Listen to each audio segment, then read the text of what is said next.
Assalamualaikum sahabat Deparmak, jumpa kembali di Resonansi RYID. Dan pada kesempatan kali ini aku akan bereact bersama kalian sama-sama ya sebuah video yang ditayangkan oleh Lembur Pakuan Channel yang berjudul Para Menteri Berkumpul di Bandung, Ribuan Kadis dan Lurah Hadir Meriah. Ada apa ya? Kita akan nonton sama-sama ya teman-teman. Mudah-mudahan video ini akan bermanfaat untuk kita semua. Dan yakinlah setiap video yang disampaikan atau setiap pidato yang disampaikan oleh KDM ini sangat bermanfaat banget untuk kita ya. Ini sangat bermanfaat banget untuk kita, dan kita memang wajib sih kayak update terus untuk beliau ini. Biar bagaimanapun, pertama beliau adalah gubernur kita, itu yang pertama, dan beliau juga tidak pernah melarang sedikit pun ya untuk menyebarluaskan, dan videonya tuh juga tidak pernah di copyright gitu ya, nggak pernah gitu. Jadi ini hak cipta tuh nggak ada di sini ya. Jadi beliau sepertinya memang sudah memberikan kebebasan untuk kita semua, dan saya merasa bangga sih punya gubernur seperti beliau. Aku tidak tahu kalian, karena pada dasarnya orang tidak akan berpikiran sama ya. Tapi oke lah, kita check it out. Ya, terima kasih Pak. Yang saya hormati, ini senior saya, orang yang sudah malang melintang dalam dunia birokrasi dan politik, pernah jadi menteri, pernah menjadi wakil gubernur, kemudian pernah menjadi wali kota, dan sekarang menjadi menteri lagi, Pak Mensos. Ini sahabat saya juga, dulu programnya idola zaman Pak Harto, Keluarga Berencana. Pak Wihaji mantan bupati terus jadi menteri, saya jadi bupati nggak kesampean jadi menteri. Terima kasih. Kemudian salah satu deputi dari Kementerian Lingkungan Hidup bidang persampahan. Kemudian juga Pak Menteri Kesehatan lagi di jalan, wusnya jam 9. Dan hari ini para bupatinya lengkap. Saya dari ujung sebelah kiri, Wakil Bupati Kerawang. Ya Mas. Ya. Saya orang Karawang, bukan orang Madura ataupun orang Kudus. Ya, tepuk tangan ya. Wakil Wali Kota Bekasi.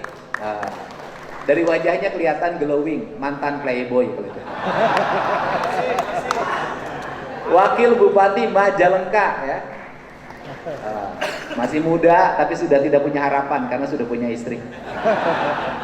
Kemudian Pak Menteri Kesehatan ya, tepuk tangan. Ya, terima kasih Mas, ternyata tepat waktu. Ini baru kegiatan pemerintah jam 10 pas, jam 10 mulai. Kemudian Pak Wali Kota Banjar. Kalau dari wajahnya ini mengingatkan pada tokoh NU, Haji Said Agil Siraj itu wajahnya. Ini Wali Kota Depok yang baru membebaskan hutang pajak PBB. Jadi di Depok itu hutang yang masa lalu biarkan berlalu, kan dia punya mantan, jadi jangan diingat-ingat lagi. Tetapi kemudian itu dilunaskan, dan yang PBB-nya di bawah 200 juta digratiskan. Tepuk tangan buat Wali Kota Depok, dan nanti nyusul bupati lain sambil ngitung anggarannya. Kemudian ini selalu musibah saja, teren-eren. Bupati Sukabumi. Ya nih, bupati musibah ini. Ya gempa, ya longsor, ya banjir. Tapi kelihatan bupatinya itu peringatan bagi bupati. Jangan coba-coba nama istri. Yang sopan ke aing itu boga. Kemudian ini kalau ini gagah, kemarin cerita mahkota binokasi terus. Bupati Bogor. Pokoknya ulah lalawora ke orang Bogor. Kemudian ini ganteng, kelihatan. Tapi takut sama istrinya luar biasa. Bupati Cianjur. Bupati daerah yang paling aneh, daerahnya ketinggiannya 400 berapa? 400. 350 di atas permukaan laut, tapi banjir. Itulah Jawa Barat hari ini. Ya, terus kemudian, nah ini kelihatan nih tokoh budaya dari Cirebon. Bupati Cirebon. Saya termasuk lagi dimarahin sama orang Cirebon karena Cirebon Timur jalannya goreng katanya gitu Pak. Ya nanti kita selesaikan bersama Pak. Nah kalau ini ganteng Pak, tapi sama istrinya takut. Bupati Bandung Barat. Kalau ini nggak begitu ganteng tapi lebih takut ke istrinya. Bupati Kabupaten Bandung. Betul Pak, Bapak takut sama istri? Kalau saya tidak takut karena tidak punya istri. Ini Pak Wakajati. Nah, Pak Wakajati, terima kasih. Keprokna sing tarik yang dipanggil sih ya. Nah, ini Playboy, Ketua DPRD, udah kelihatan kan? Kemudian, nah, tepuknya harus keras, kalau enggak ditangkap. Wakapolda, orang Indramayu. Nah, nanti kalau punya, nanti ada program anak nakal, ambil serahin. Nanti suami nakal, serahin. Ini Pak Kasdam. Nah, ini artis. Ini titisan Nyi Ratu Kidul, tapi tinggi badannya kurang 10 cm. Bupati Pangandaran. Gelista. Goreng majikan batur. Kemudian, nah ini lagi wanian, Subang, Bubuhan, aing deket imah, nah jadi wanian, salah borangan. Bupati Subang.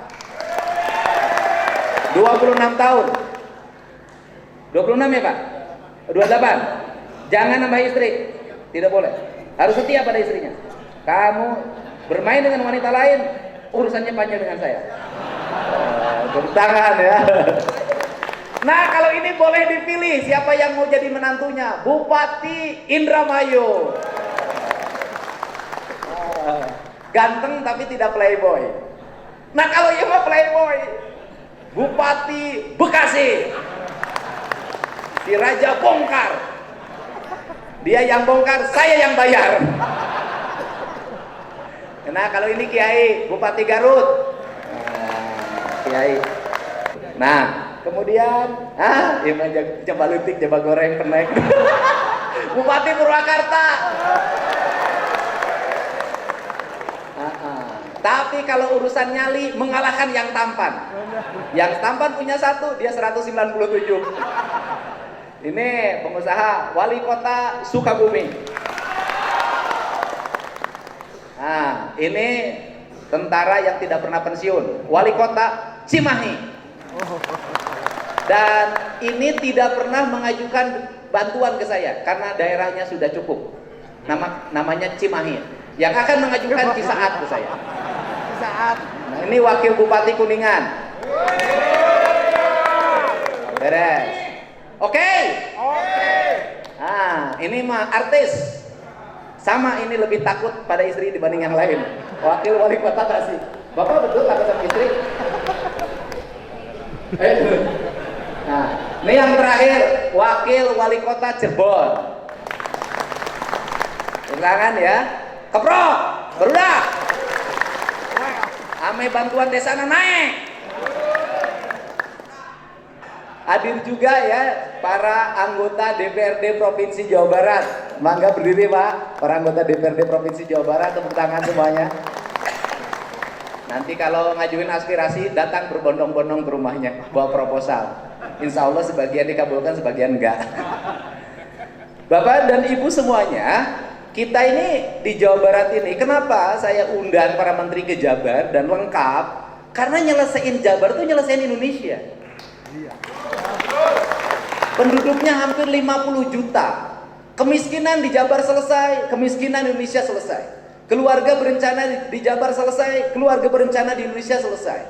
Kemudian angka kematian ibu dan anak selesai, menurun bahkan zero, maka Indonesia selesai. Stunting di Jabar selesai, Indonesia selesai. Sampah di Jabar selesai, Indonesia selesai. Jadi kalau mau menyelesaikan Indonesia, mulailah dengan membangun Jawa Barat istimewa. Nah, Pak Menteri, saya 15 menit. Saya menggunakan logika berpikir bahwa kalau rakyat kita terus-terusan didorong pendapatannya, tetapi tidak berpikir pengeluarannya, sampai tuntas tidak akan selesai. Ini hadir para ketua PKK seprovinsi Jawa Barat, tepuk tangan semuanya. Ya kan? Ya, ketua PKK Provinsi Jawa Baratnya nunggu 3 tahun lagi. Masih belum lungsur dari kahyangannya. Ya. Aman, saya bingung Pak. Saya udah ngomong sama seluruh rakyat Jawa Barat. Kalau janji politik pasti saya tepati, tapi janji menikahi belum tentu saya tepati. Nah, kemudian para kepala dinas, coba saya pengen tahu berdiri para kepala dinas seprovinsi Jawa Barat yang membidangi bidang keluarga berencana, kemudian penanganan ibu dan anak, lingkungan hidup. Tepuk tangan semuanya. Kabupaten kotanya mana? Berdiri kepala dinasnya. Kesehatan. Ngantung, tepuk tangan. Camat, ngantung camat. Wow. Kades jeung lurah nangtung. Mana kadesnya? Mana lurahnya? Nah, silakan duduk kembali. Apa sih hari ini yang digunakan logika berpikirnya adalah logika menekan biaya yang dikeluarkan oleh warga. Salah satu strategi yang dilakukan adalah ketika dana pendidikan tinggi, bos dibayarkan, ada bos provinsi, maka orang tua tidak boleh ada lagi pengeluaran. Untuk apa? Untuk menekan angka kemiskinan. Apa yang tidak boleh? Tidak boleh lagi ada wisuda dari mulai TK sampai SMA. Karena itu pembiayaan. Tidak boleh lagi ada studi tour yang di dalamnya piknik. Yang menarik kemarin kepala SMK swasta di Bekasi ditegur oleh kepala dinas pendidikannya karena bikin piknik ke Bali. Dia berargumentasi begini, kami tidak melaksanakan studi tour di Bali. 5,4 juta itu bukan buat studi tour, tapi buat perpisahan, Iroh. Bagi saya mau studi tour, mau studi banding, mau apapun, yang penting anak keluar dari daerahnya, mengeluarkan biaya, mungut ke orang tuanya, tidak boleh. Saya paparin, dari mana orang tua memperoleh uang untuk outing kelas anaknya, untuk jaket anaknya, untuk cicing heula sia teh aing keur ngomong. Kemudian untuk biaya studi tour anaknya pinjem di koperasi simpan pinjam, pinjem di pinjol, pinjem di bank emok, pinjem di bank keliling, pinjem di MBK, pinjem di bank Pancasila. Itu ada grupnya Pak tiap desa Pak. Jadi kalau dulu ada grup komunitas ibu-ibu ke sawah, ke kebon, hari ini komunitas ibu-ibu pengelola dana rentenir per RT 15 orang perkumpulannya. Mereka tiap hari berkumpul. Kemudian nanti mereka disumpah kalau pinjam, aku berjanji. Kemudian bagaimana mereka menutupi bank emok? Maka pinjam bank keliling. Bagaimana menutupi bank keliling? Pinjam bank NBK. Bagaimana menutupi ini lagi? Pinjam ini. Jadi satu orang memiliki pinjaman di 7 sumber pembiayaan renten. Saya kemarin dikejar-kejar oleh seorang bapak yang menangis. Rumahnya mau disita. Anaknya waktu itu pergi studi tour, mengeluarkan 5 juta, pinjam ke koperasi Eksis. Dan hari ini berubah menjadi 45 juta, tidak sanggup bayar, rumahnya mau disita. Di Tasikmalaya ada seorang ibu tidak bisa masak karena LPG-nya 3 kilogramnya disita. Ini harus diselesaikan. Tetapi dari sisi mentality buruk, mentalitas rakyat kita, kalau dikasih pinjaman lewat BUMDes, dana bergulir, tidak bayar. Iya. Kan ini harus ada. Menurut saya sudah, jangan berpikir mereka dapat sumber dari mana. Sudah Pak Wakapolda, ke depan mereka itu kategorinya sebagai bank ilegal. Mereka meminjamkan uang, bunganya 10%, tidak bayar pajak, mempercepat orang untuk kaya. Menurut saya bubarkan, dan itu anggap pelanggaran pidana. Gak ada jalan lain. Jangan berpikir lagi rakyat nanti sumbernya di mana. Rakyat kita ini bisa hidup Pak, tapi kalau ada peluang minjem, jangan dikasih kesempatan. Kenapa? Rata-rata untuk hal yang tidak produktif. Ini Nah, ini harus selesai. Dalam tahun ini harus selesai. Yang kedua, darurat sampah. Sampah plastik menggunung di sungai. Sampah plastik menggunung di sawah. Sampah plastik menggunung di tepi-tepi jalan. Darurat sampah. Hujan deras, kemudian terjadi penyumbatan, banjir. Hari ini salah satu pasar di kota Bandung sampahnya 600 ton. Uang sampahnya dipungut, tapi sampahnya tidak diangkut. Dan saya targetkan 2 hari ini harus selesai. Tetapi di balik itu teman-teman dari Kementerian Lingkungan Hidup, tempat pembuangan sampahnya belum memenuhi syarat, disegel oleh KLHK, jadi tersangka kepala dinasnya, tapi nggak selesai masalahnya. Micin mereka mana? Tempat sampahnya ditutup, kepala dinasnya jadi tersangka, tapi tetap buangnya harus tetap ada. Harus kemana? Akhirnya Jakarta Pluit buang sampah ke sungai yang ada di Bekasi. Kota Bandung kebingungan buat sampah. Ini harus tuntas, nggak boleh lagi nggak tuntas, nggak boleh lagi saling menyalahkan, nggak boleh lagi saling menceritakan. Harus ada solusi, harus ada eksekusi. Jangan pakai lama, harus hari ini, nggak ada kesempatan besok. Ini Pak, ini harus selesai Pak. Sehingga harapan saya dengan pertemuan ini nanti Menteri Sosial itu bisa menggerakkan para pendamping PKH.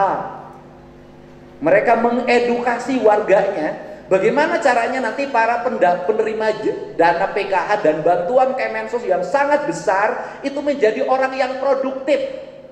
Mereka mau nyapu di lingkungannya. Mereka mau ngelola sampah di tiap RT, di tiap RW. Kita bangun sistemnya organik anorganik. Kita bangun pemilahan sampah yang plastiknya kita kirim ke industri jadi biji plastik. Kita gerakkan yang penerima bantuan sosial jangan berubah menjadi orang yang pemalas karena tiap bulan dapat jatah dan bantuan.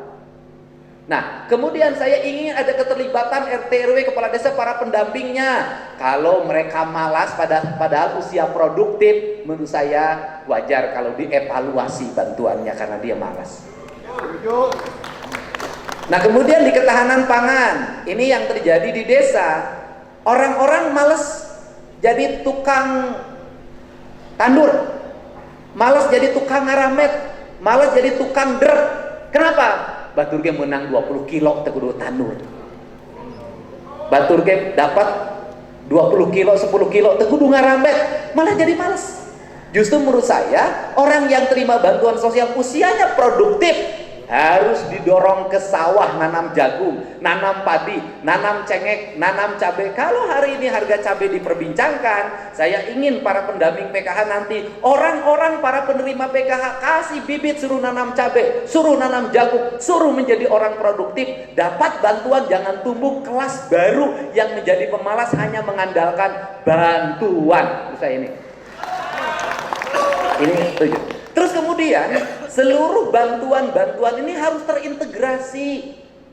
Bapak Menteri, saya menemukan orang miskin itu rata-rata anaknya banyak. Orang kaya pengen punya anak, datang ke dokter ini, konsultasi, bikin bayi tabung, habis 2 miliar. Terjadi wae, no miskin mah. Jadi. Saya pernah menemukan satu keluarga punya 22 anak Pak. Punya 16 anak Pak. Saya di Majalengka bertemu dengan anak-anak yang jualan kue di alun-alun. Itu pinter semuanya. Saya biasa, dari mana rumahnya, siapa orang tuanya. Akhirnya saya bertemulah dengan orang tuanya yang lagi dikontrakan. Bapaknya ada di rumah, anaknya jualan kue. Ternyata sudah punya 10. Dan ternyata ibunya lagi hamil lagi yang ke-11. Nah, ini harus diselesaikan Pak. Bagaimana? Nanti ke depan Pak Menteri, ada 150.000 penerima jaringan listrik baru dari Pemprov. Tapi syaratnya boleh dipasang listrik tapi harus KB dulu. Anak-anaknya nanti ada yang beasiswa. Boleh anaknya beasiswa tapi ibunya KB dulu. Kemudian nanti mudah-mudahan para penerima bantuan sosial yang menerimanya misalnya masih usia produktif, boleh menerima bantuan sosial, tapi harus KB dulu. Nanti ada bantuan Rutilahu terintegrasi provinsi dengan kabupaten kota, boleh menerima bantuan rumah, tapi KB dulu. Saya selalu menuntut orang yang saya bantu KB dulu. Dan yang harus hari ini dikejar, yang KB harus laki-laki. Iya Pak, saya udah berhasil Pak. Bapak bisa dilihat di tayangan saya. Kenapa? Jangan membebani reproduksi hanya perempuan. Perempuan jangan menjadi orang yang menanggung beban dari reproduksi. Sabab nubekian salakina. Ini serius. Harus laki-lakinya. Harus laki-lakinya. Ini harus laki-laki. Kenapa? Kalau perempuannya seringkali nanti banyak problem.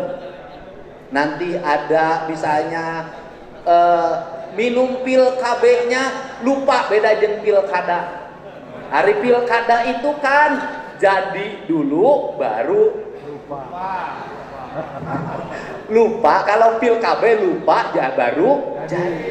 Ini harus terintegrasi Pak. Dan nanti harus berbasiskan data kependudukan. Sehingga di data kependudukan itu, saya ingin di data kependudukan itu sudah tercantum orang itu KB atau tidak. Untuk apa?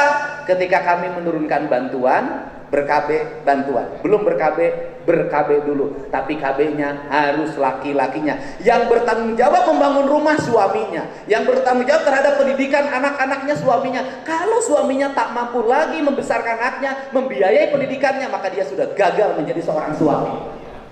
Ini serius. Ini serius. Jadi saya walaupun tidak punya istri, saya berpihak pada kaum perempuan. Tapi perempuan yang memiliki arah dan tujuan yang kuat bagi kesejahteraan keluarga. Nah, seluruh ini harus terintegrasi, tidak boleh jalan sendiri-sendiri. Sehingga pemerintah Provinsi Jawa Barat hari ini memelopori sebuah pertemuan terintegrasi, dan nanti akan terintegrasi terhadap kebijakan provinsi. Desa yang aktif ngurus sampah, maka bantuannya cair. Desa yang sampahnya tidak diurus, kepala desa anak kawin wae tetulus bantuan anak. Serius. Terus kemudian apalagi? Keluarga berencana bagian dari item ini Pak Mendes, bahwa nanti saya kerjasama dengan Pak Mendes, desa yang memenuhi syarat sebagai desa yang istimewa, dia berhasil dalam KB, berhasil dalam pelayanan pendidikan rakyat, berhasil dalam penanganan kesehatan warga, tidak ada angka kematian ibu dan anak, tidak ada stunting, kemudian pengelolaan sampahnya baik, maka kami akan memberikan hadiah stimulus pembangunan senilai 10 miliar rupiah. Stimulus pembangunan 10 miliar. Dan lombanya Pak Mendes akan dimulai dari desa, dari kecamatan. Juara kecamatan mendapat stimulus 200 juta. Juara kabupaten akan mendapat stimulus, desa dan kelurahan ya, termasuk kelurahan, akan mendapat stimulus 1 miliar. Juara provinsi akan mendapat stimulus 10 miliar. Dan nanti akan kami umumkan desa yang paling sukses dan desa yang paling gagal. Nanti akan kami umumkan secara terbuka. Ini adalah bagian dari memacu. Terakhir, apa yang hilang dari kepala desa hari ini dan lurah? Sifat kultural. Apa itu kultural? Kepekaan terhadap lingkungan. Turunnya dana desa ada positif, ada negatif. Positifnya pembangunan meningkat, keuangan di desa meningkat. Negatifnya kepala desa sibuk dengan administrasi. Kepala desa lebih stres menghadapi inspektorat. Kepala desa lebih stres menghadapi pemeriksaan dibanding dengan lebih stres menghadapi rakyatnya yang tidak ber-KB, lebih stres menghadapi rakyatnya yang stunting, lebih stres menghadapi sampah di kampungnya. Hari ini kepala desa tidak secara umum, banyak yang baik, tidak peka terhadap lingkungan. Sampah di depan rumah dia tidak peka lagi, jalan tidak peka lagi, jukut segini tidak peka lagi. Semua terfokus pada apa? Kapan dana desa cair, kapan siltap cair, bagaimana SPJ-nya, muter kepalanya di situ saja. Aspek kepemimpinan kultural kepala desa yang melekat dalam sistem desa yang berbasis kebudayaan hari ini punah dalam pedesaan. Ini. Dan akhirnya banyak kepala desa yang tidak berwibawa di depan rakyat. Untuk itu ke depan harus ada mekanisme sederhana. Untuk satu, aspek administrasi. Yang kedua, kepekaan kepala desa terhadap lingkungan. Yang terakhir, setiap desa kebutuhannya berbeda. Ada yang desa jalannya sudah bagus, tetapi pengelolaan air bersihnya belum ada. Ada desa yang kantor desanya bagus, tetapi pengelolaan sampahnya belum ada. Ada desa yang bagus, tetapi jalan lingkungannya buruk. Saya pikir kita harus mulai punya data desa. Saya ingin sebagai usulan ke Pak Menteri, bantuan desa disesuaikan dengan kebutuhan di desa itu. Ada datanya. Kalau desa ini jalan lingkungan, maka bantuan desanya fokus ke jalan lingkungan. Tapi saya nitip jalan lingkungan harus kalau mau pakai cor-cor pabrikan. Kenapa? Ketika pakai cor yang dibuat di desa, 1 tahun copot lagi. Tahun berikutnya itu lagi. Tahun berikutnya itu lagi. Teangges-angges. Saya ingin desa ini ngebangunnya per blok. 1 RW bangun dulu tuntas, jalannya beton, hotmiknya 7 cm, semuanya bagus. Pindah setelah itu RW ini. Hari ini duitnya dibagi-bagi, Pak. Bagi per RT 25 ewang, 15 ewang, kemudian balur kehujanan coplok deui. Bener kan? Balur kehujanan coplok deui. Dan yang menurut saya yang paling macet dan paling leungit duitnya adalah dana bergulir. Yang dipakai BUMDes. Usaha taruhan aing teh. Duitna eueuh. Pakai piara ayam, ayamna ku eluk. Pakai piara domba, dombana paeh. Pakai piara lauk, laukna mabok. Dan kepala desa juga banyak yang bingung masalah ketahanan pangan, Pak. Bingung, Pak. Ini harus mulai terarah. Bahkan loba kepala desa balong batur dipoto jadi SPJ. Keprok siap deh. Ada program ketahanan pangan, begitu pemeriksa datang, domba batur dipoto di aku. Nah ini program ketahanan pangan, domba si iroh di aku. Ada yang begitu, jujur tak ya tak? Iya.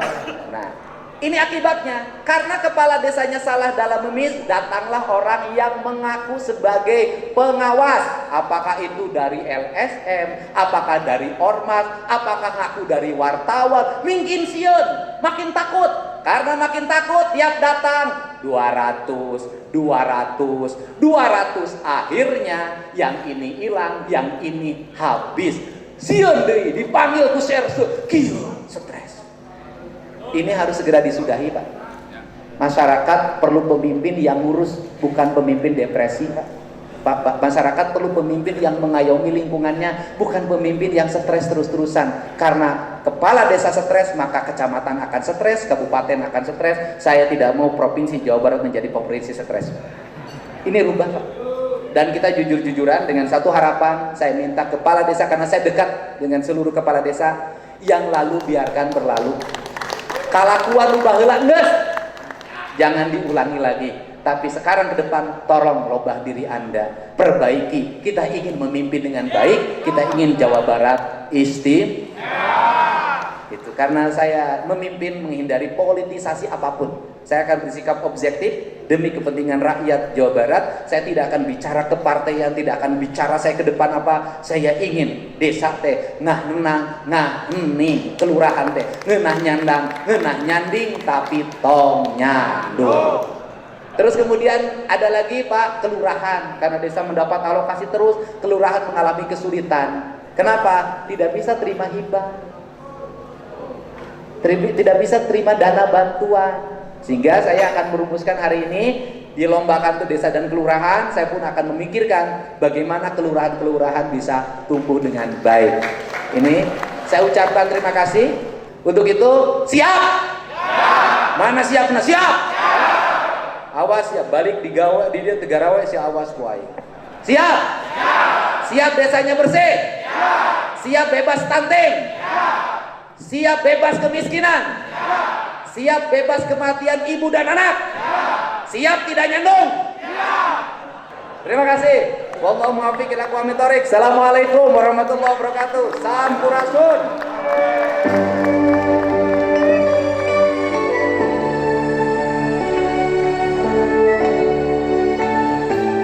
Dengan mengucapkan Bismillahirrahmanirrahim, hitungan 3, 2, 1.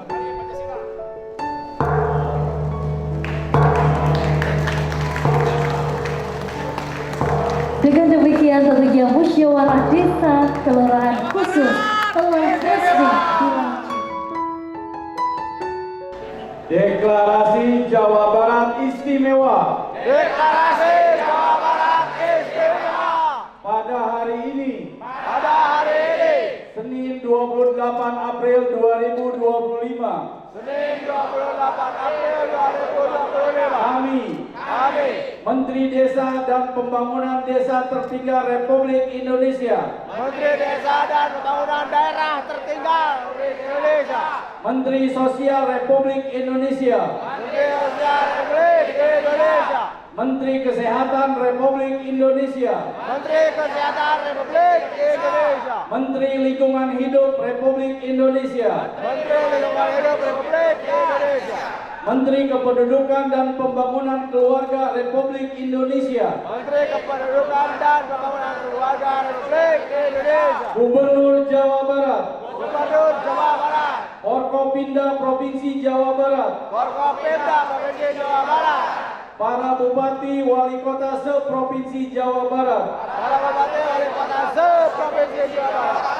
para kepala perangkat daerah pemerintah daerah Provinsi Jawa Barat, para kepala perangkat daerah pemerintah Provinsi Jawa Barat, dan kabupaten kota se-Jawa Barat dan kabupaten kota se-Jawa Barat yang membidangi sosial, yang membidangi sosial, kesehatan, lingkungan hidup, lingkungan hidup, pemberdayaan masyarakat desa, pemberdayaan masyarakat desa, P3AKB, P3AKB, serta para camat, serta para camat, kepala desa, kepala desa, dan lurah se-Provinsi Jawa Barat. dan lurah se-Provinsi Jawa Barat. Dengan ini menyatakan deklarasi Jawa Barat istimewa, Dengan ini menyatakan deklarasi Jawa Barat istimewa, yakni siap bersinergi dan bergotong royong yakni siap bersinergi dan bergotong royong demi mewujudkan demi mewujudkan satu, satu, desa dan kelurahan yang tidak ada kematian ibu, desa dan kelurahan yang tidak ada kematian ibu, kematian bayi dan kematian ibu melahirkan, kematian bayi dan kematian ibu melahirkan, serta zero new stunting atau tidak ada stunting baru. serta zero new stunting atau tidak ada stunting baru. Dua, Dua, desa dan kelurahan yang bebas dan kemiskinan ekstrim, desa dan kelurahan yang bebas dari kemiskinan ekstrim, serta turut menyukseskan sekolah rakyat. serta turut menggunakan sekolah raya. Tiga, Tiga, desa dan kelurahan yang bebas sampah desa dan kelurahan yang bebas sampah dan lingkungan yang lestari. dan lingkungannya lestari. Empat, Empat, desa dan kelurahan mandiri, desa dan kelurahan mandiri, bebas rentenir atau bank emok, bebas rentenir atau bangkok, serta memiliki koperasi merah putih. serta memiliki koperasi merah putih. Lima, Lima, desa dan kelurahan yang sukses desa dan kelurahan yang sukses dalam pembangunan keluarga berencana. dalam pembangunan keluarga berencana. Demikian deklarasi Jawa Barat istimewa ini dibuat Demikian deklarasi Jawa Barat istimewa ini dibuat dengan sesungguhnya untuk kesejahteraan rakyat Jawa Barat, dengan sesungguhnya untuk kesejahteraan Jawa Barat, serta apabila desa dan kelurahan tidak mampu melaksanakannya dengan baik, serta apabila desa dan kelurahan dengan baik, maka akan dikenakan pengurangan bantuan keuangan desa digunakan program ya. maupun dana kelurahan.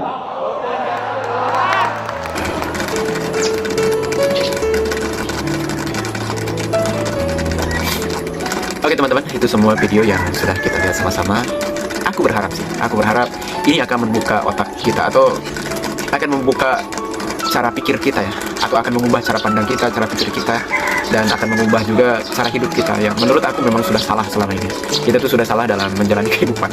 Aku nggak tahu sih, tapi memang yang kurasakan seperti itu.